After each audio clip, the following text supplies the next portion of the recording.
ওই সাবাকে আমি জিজ্ঞাসা করলাম, তো রাত্রি পর্যন্ত নাই। আমি রাত্রে আরো খোঁজাখুঁজি করলো, তাও ওই সাবা কই আজকে তো কই আমার সাথে নাই, দেখাম পাইল না। কয় তারিখে হারাইলো? 2 তারিখে। তারপর কোন দিকে দেখা পেয়েছে, খবর পাইছে কোনো? খবর পাচ্ছি তো ওই দিন তো খবর পায় না, ওই ও কথা খবর না পায়? কথা খবর না পায়। কি নাম? রবীন্দ্র টুডু। বয়স কিরকম হবে? বয়স 16 বছর। কি ড্রেস পিন্দিয়ে গেছিল ঘরে থেকে?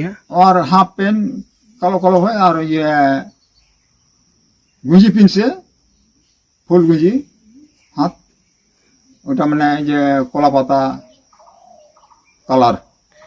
বেটা কয়জন তোমার, বেটা বেটি? ওই একটা মাত্র। আপনার কি নাম? জেঠা টুডু। বয়স কিমান আপনার? আমার হবে 65। আর লড়ার বয়স? ওরা শেষ 16। প্ৰথমে মিডিয়া বন্ধুসকল জনাই দিছোঁ যে প্ৰথমে এই ঘটনাটো হ'ল এই ঘৰৰে আমাৰ লালপুৰ গাঁৱৰে এই দাদাৰে ল'ৰা, মোৰ ভাস্তাই হয়। কি নাম? এইটো ৰবীন্দ্ৰ টুডু, বাবাৰ নাম জেঠা টুডু। বয়স কিমান হ'ব? বয়স 16 মান হ'ব।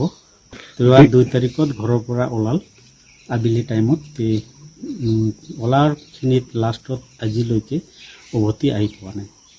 যাতে এই ল'ৰাজনক যদি কিবা যদি এনেকুৱা ঘৰৰ পৰা যদি দেখা পায়, যাতে তলত দিয়া মোবাইল নম্বৰখিনি আমাৰ লগত যাতে যোগাযোগ কৰি দিয়ে যেন। কথা অলপ কমকৈ কয়, ইমান ভালদৰে ক'ব নোৱাৰে ল'ৰাটো। অলপ হয়তো মানে চিন্তাধাৰা বা অলপ হেৰি, সেইকাৰণে হয়তো ইমান